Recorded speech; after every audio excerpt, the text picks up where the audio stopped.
Oke. Gitu. Jadi ya sekarang terbukti akhirnya perusahaan yang sudah puluhan tahun dengan aset yang sangat besar itu bisa kalah dengan startup yang baru kemarin gitu, belum lama gitu. Kenapa? Karena ternyata sekarang di masa ini punya aset besar, punya perusahaan yang sudah besar itu akhirnya kalah dengan mereka yang bergerak lebih cepat. Jadi sekarang faktornya adalah faktor kecepatan. Oke, nah ini yang agak unik Mas. Nilai perusahaan, value perusahaan itu lebih dipentingkan dibandingkan sama omset perusahaan. Ini bisnis apa sih Mas?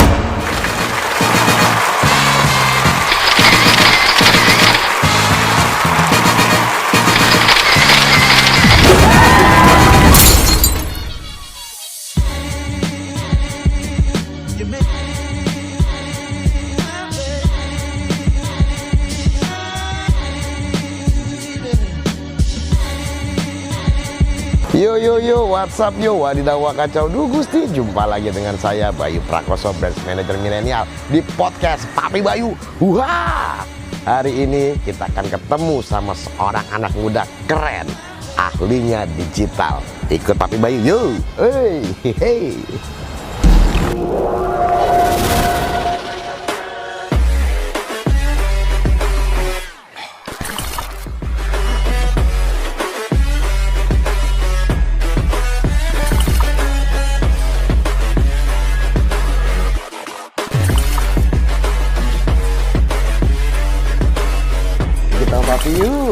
Saga Iklan Negara.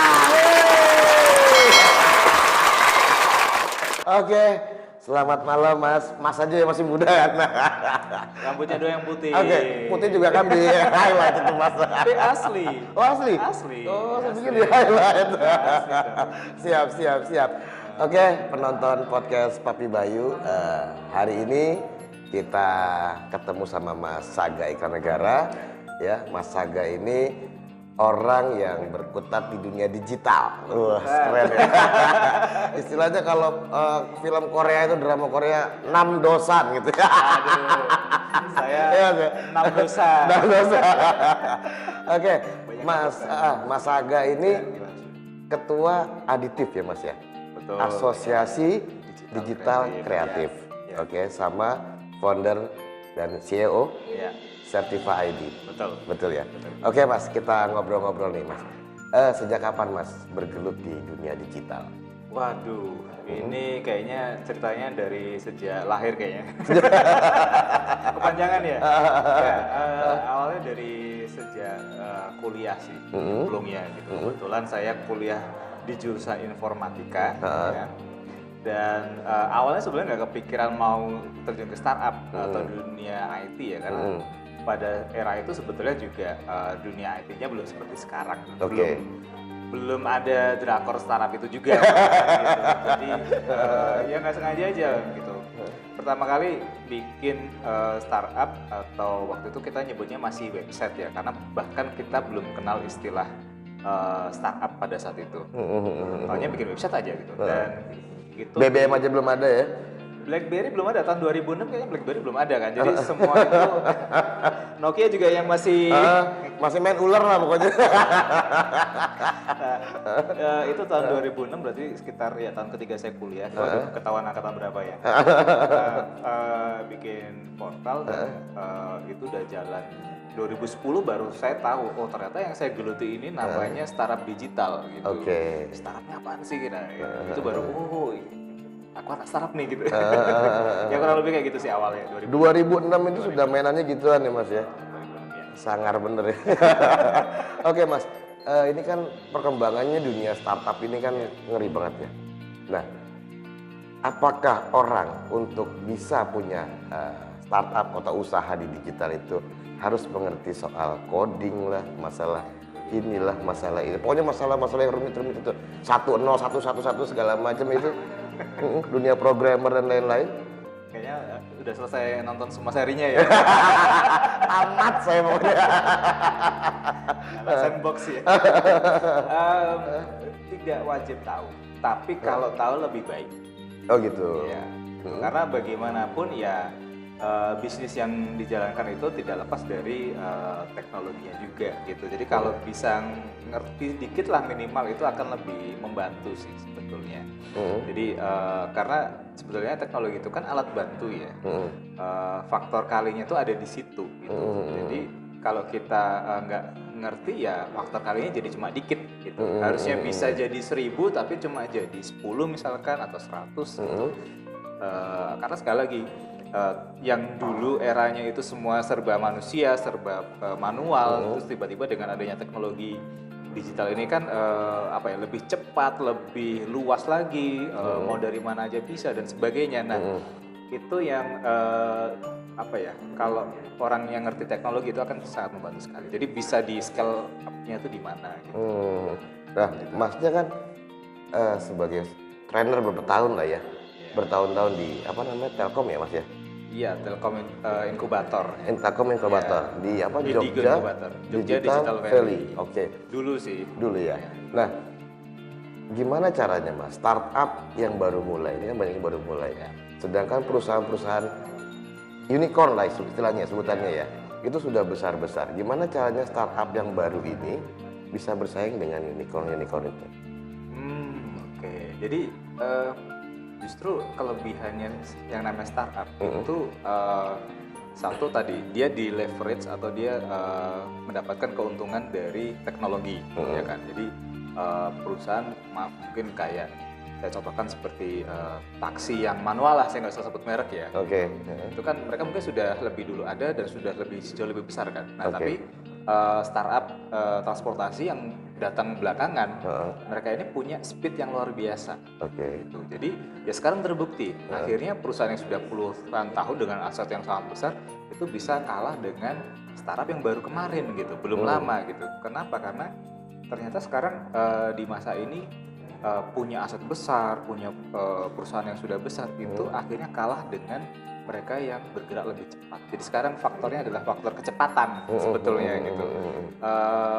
Dan ya startup teknologi itu diuntungkan karena lebih cepat, lebih efisien, lebih murah seperti itu. Oke, menurut Mas Saga, kita kan nggak mungkin namanya startup kecil nih Mas ya, itu bisa berdiri sendiri melawan yang sebesar raksasa itu ya.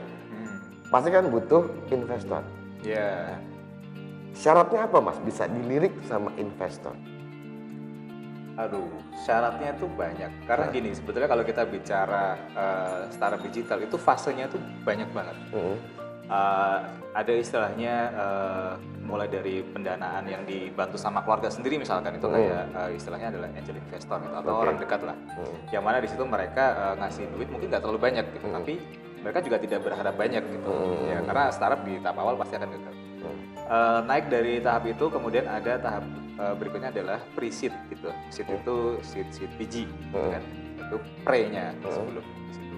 Kemudian di situ mungkin udah hitungan modalnya itu udah mungkin 500 juta, 1 miliar rupiah. Di situ aja itu. Di situ aja gitu.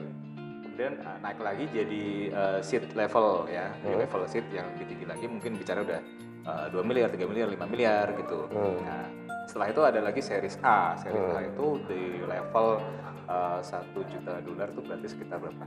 Ya mungkin kalau di rupiahnya mungkin 10 sampai 14 miliar lah. Itu series A gitu.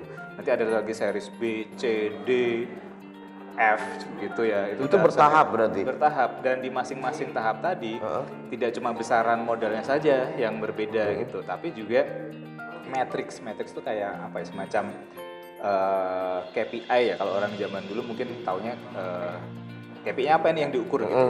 Jadi setiap tahapannya itu punya metriknya sendiri-sendiri. Gitu. Pengguna, jumlah pengguna, downloader gitu? Macam-macam ya. Dan setiap metrik itu yang tadi ditanyakan Mas Bayu adalah cara untuk meyakinkan investor. Jadi di setiap tahap, mungkin di tahap awal mungkin kayak nggak ada uangnya dulu nggak apa-apa, tapi gedein trafficnya misalkan, ini contoh aja ya. Nah itu akan meyakinkan investor di level berikutnya. Nah, tapi pas dia naik di investor di tahap berikutnya, nanti metriknya bisa beda lagi. Nggak peduli berapa trafficnya, yang penting duitnya misalkan. Ya, kayak gitu. Jadi setiap level ada. Oke, nah ini yang agak unik Mas. Saya juga kan di orang-orang juga pasti pada ini bisnis apa sih Mas gitu loh. Bisnis apa? Kebanyakan nggak nyari Oke. apa nilai perusahaan, value perusahaan itu lebih lebih dipentingkan dibandingkan sama omset perusahaan. Oke. Kalau saya sendiri sebetulnya tidak apa ya, tidak terlalu menganjurkan ke sana karena pada akhirnya yang namanya bisnis ya sesimpelnya bisnis adalah cari keuntungan. Di mana-mana bisnis pasti cari keuntungan. Memang apa di dunia startup digital ini populer istilah unicorn apa segala macam yang di situ ada yang digedein ada valuasinya dari perusahaan itu, meskipun mungkin secara profit itu masih merah gitu atau ya minimal nol lah gitu. Ya itu sah-sah saja sebetulnya karena pasti mereka punya tujuan sendiri gitu. Saya yakin di tahap ini mereka masih ngejar apa istilahnya dominasi market dulu gitu kan. Tapi begitu dominasi marketnya sudah dapat, baru mereka nanti bisa apa namanya ngambil keuntungan di situ misalkan.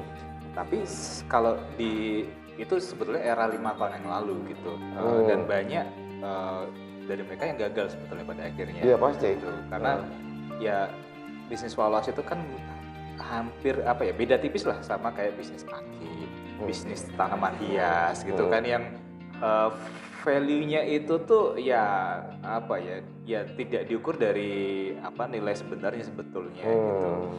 Dan akhirnya sekarang paradigmanya sudah berubah kok. Ini kita sudah mengarah ke paradigma yang lebih bagus, lebih matang lagi di industri ini, di mana antara pelaku startup digitalnya dan juga dengan investornya itu sekarang juga kalau bisa dari hari pertama sudah profit meskipun kecil gitu. Pokoknya udah ada profit dulu lah gitu. Karena dari situ oh ini perusahaannya bisnisnya sehat nih. Sudah mulai beriringan ya. Betul. Bukan konsep bakar uang yang gila-gilaan. Perusahaan segede apapun juga bangkrut. Apalagi masa pandemi seperti ini kan, semakin susah untuk nyari investor berikutnya yang mau duitnya dibakar. Jadi siapa yang mau di masa pandemi ini kan kalau bisa dikip duitnya. Siap. Oke, nah mungkin dengan itu Mas membuat aditif. Nah aditif ini apa lagi? Oke, itu zat ini yang bikin ketagihan. Adiktif. Benar, ya. ini ya. Makanya benar. Beda cerita ya. Jadi ya aditif itu singkatan dari Asosiasi Digital Kreatif. Jadi yang namanya asosiasi ya seperti asosiasi lainnya kayak ada Apindo, Kadin. Saya nggak tahu kalau di bidang otomotif ada apa namanya Gaikindo. Iya kan Gaikindo ya. Betul. Nah, jadi kalau aditif ini adalah asosiasi yang anggotanya adalah perusahaan digital atau perusahaan startup, gitu, atau perusahaan IT lah gitu. Jadi kalau tadi Gaikindo itu kan isinya ada apa ATPM-nya Suzuki dan merek-merek lainnya lah ya, saya nggak perlu sebutin ya. Iya betul. Pokoknya Suzuki aja. Gitu. Nah kalau di aditif ini anggotanya adalah perusahaan-perusahaan startup digital atau perusahaan IT gitu. Dan sebetulnya bukan saya yang bikin, saya dan teman-teman lah yang bergerak di bidang ini. Karena kita melihat pada aditif itu dibikinnya di 2015, kita mendirikan aditif di 2015 karena kita merasa pada saat itu belum ada apa ya satu asosiasi atau satu perkumpulan yang bisa mewadahi atau bisa menampung aspirasi kita gitu. Jadi kalau misalkan sebelum ada aditif itu kita misalkan mau ngomong ke pemerintahan itu selalu sendiri-sendiri. Jadi perusahaan itu ngomong sendiri, akhirnya nggak susah didengarnya gitu. Pemerintahan juga bingung kan ini kita opo toh gitu. Mereka pada saat itu have no idea ini perusahaan apa sih sebenarnya gitu. Itu masih buta, bahkan mungkin sampai sekarang gitu ya. Akhirnya ya udah kita bikin satu bareng-bareng karena ini sifatnya dari bawah kita bersama, akhirnya kita jadi kuat gitu. Ini grassroots sebetulnya. Dan dari situ kita akhirnya mulai ada apa ya, mulai dipandang gitu, mulai didengar gitu aspirasinya. Karena pada saat itu kita susah banget mau ngomong ke pemerintahan, mau ngomong ke dunia pendidikan, segala macam itu ya tadi sendiri-sendiri sporadis. Nggak ada yang menyatukan. Dan aditif di sini fungsinya untuk menyatukan sebetulnya. Jadi yuk masalah yang bareng-bareng kita alami ya kita selesaikan dengan bareng-bareng. Siap. Seperti itu. Itu semangatnya aditif di situ. Dan memberikan pelatihan-pelatihan juga.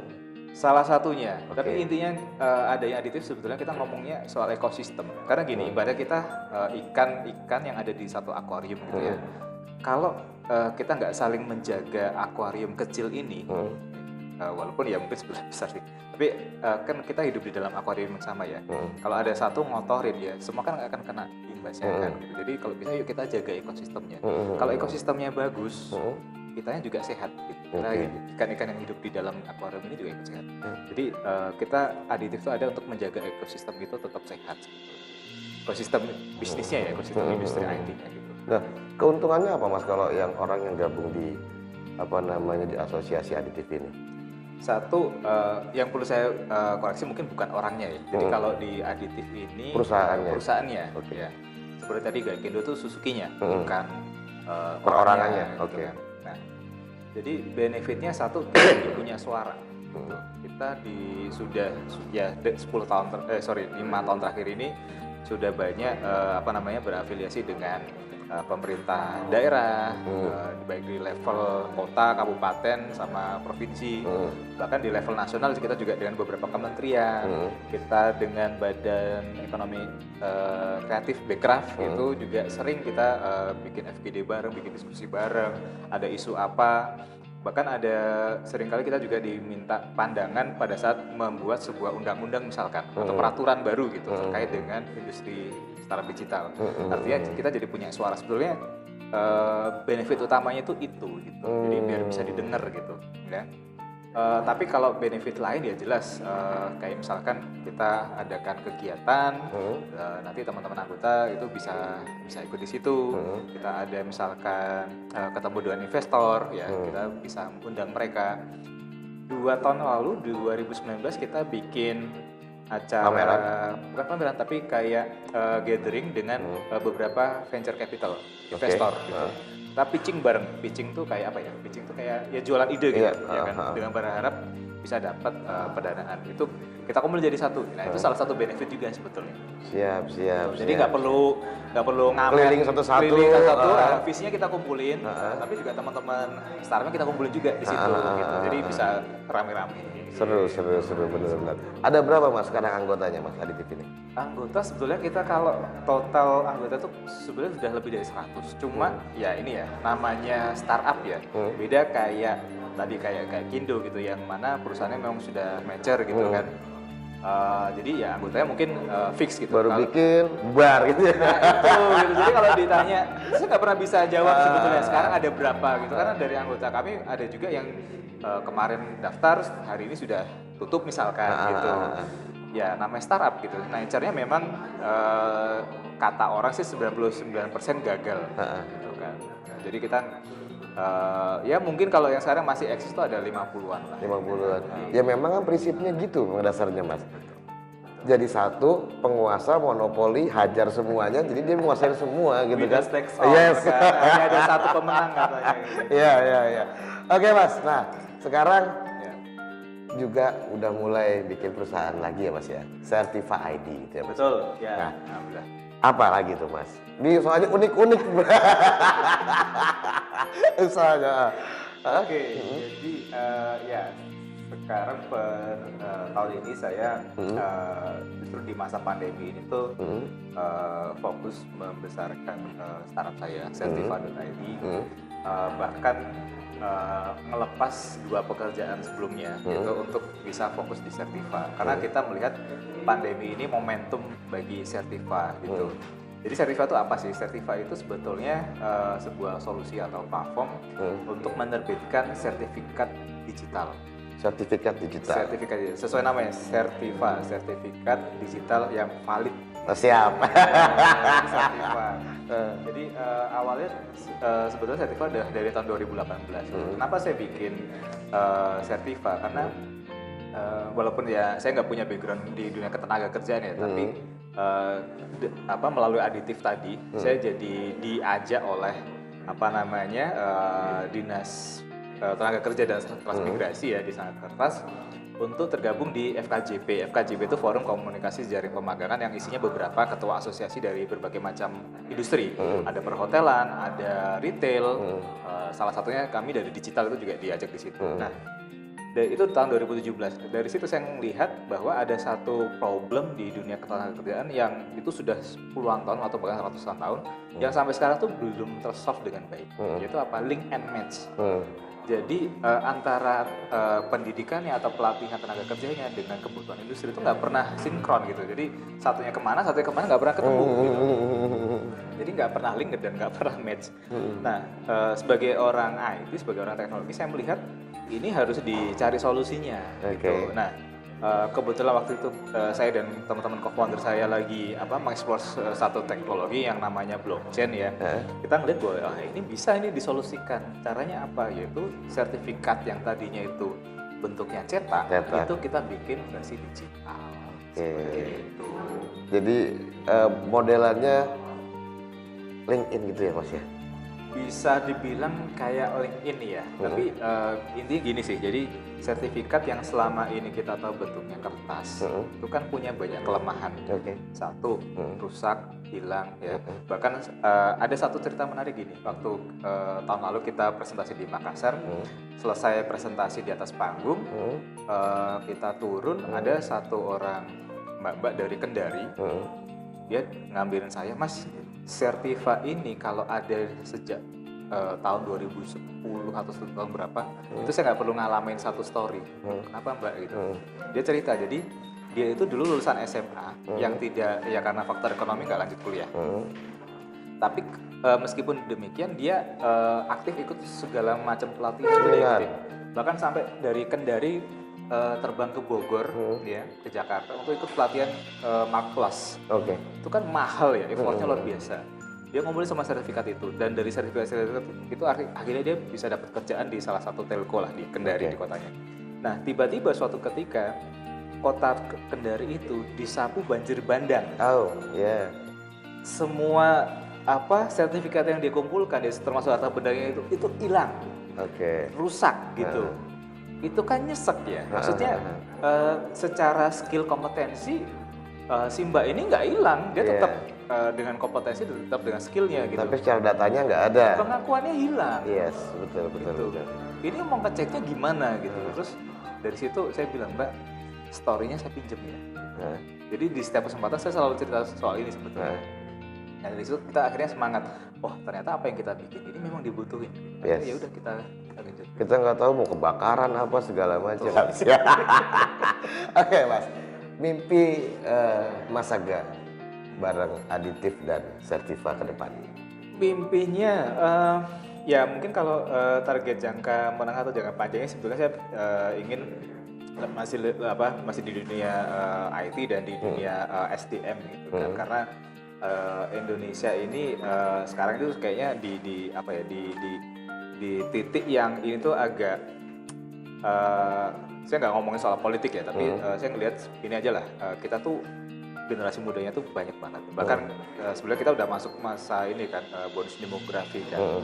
Cuma kalau generasi mudanya itu foya-foya, terus tidak mengupdate skillnya, itu ya nggak jadi bonus demografi juga gitu loh. Bonus demografi harusnya bisa membuat negara bangsa kita itu melejit ya, dari nggak cuma ekonomi tapi dalam hal apapun gitu. Artinya sekarang sebenarnya PR besarnya adalah gimana kita mempersiapkan generasi muda ya, termasuk sebenarnya yang seumuran kita lah gitu, itu supaya bisa lebih produktif lagi gitu. Karena sayang banget itu bonus demografi itu cuma datang sekali doang ya kan. Sekarang beberapa negara malah yang sudah menua itu berusaha gimana caranya supaya mereka melahirkan bayi-bayi baru atau anak-anak baru, generasi baru gitu. Dengan harapan sekian tahun lagi itu ada bonus demografi. Nah kita sekarang sudah di bonus demografi nih. Konyol sekali kalau kita nggak bisa memanfaatkan momentum ini. Padahal pilihannya banyak ya. Harusnya gitu. Jadi yang harusnya sekarang produktif bekerja malah pada TikTokan kan juga. Tapi beberapa negara China sama Amerika bisa gitu. India pun sudah harusnya maju. Indonesia bisa. Harusnya Indonesia bisa. Siap. Oke, Mas, terakhir pesan-pesan atau untuk penonton podcast Papi Bayu. Apa ya? Ya, sebenarnya kalau di setiap kesempatan saya selalu sharing gini sih, masalah kegagalan ya. Jadi terutama mungkin buat teman-teman yang masih muda, masih milenial kayak Sama masih milenial lah. berani deh ngambil resiko, gitu. Berani untuk gagal. Karena mumpung masih muda, belum banyak tanggungan ya, belum mikir cicilan, itu gagal justru malah waktu yang pas di situ. Kenapa? Karena tadi kita kalau nggak gagal itu nggak naik kelas gitu. Justru malah saya sempat nyesel sebetulnya. Kok saya gagalnya di umur sekian ya, waktu sekitar umur 27 atau 28. Coba saya gagalnya lebih muda lagi dan saya lebih sering gagal lagi itu. Saya akan naik kelas lebih tinggi seperti itu. Jadi please mumpung teman-teman masih muda, masih belum banyak ya jadi tanggungan ya, coba deh hajar aja. Kalau punya sesuatu hajar, jangan takut gagal. Kalau dari kegagalan itu justru kalian bisa naik kelas lebih tinggi. Luar biasa. Jangan takut gagal ya Mas ya. Oke, thank you banget Mas Saga. Penonton podcast Papi Bayu, kalau pengen lihat lagi mentor-mentor keren kayak Mas Saga, anak muda yang luar biasa, ya pencet tombol subscribe di sini, cek like gitu ya Mas ya, terus pencet loncengnya, klenteng. Jumpa lagi di video Papi Bayu berikutnya. Adios, salam olahraga. Terima kasih. Thank you Mas. Siap.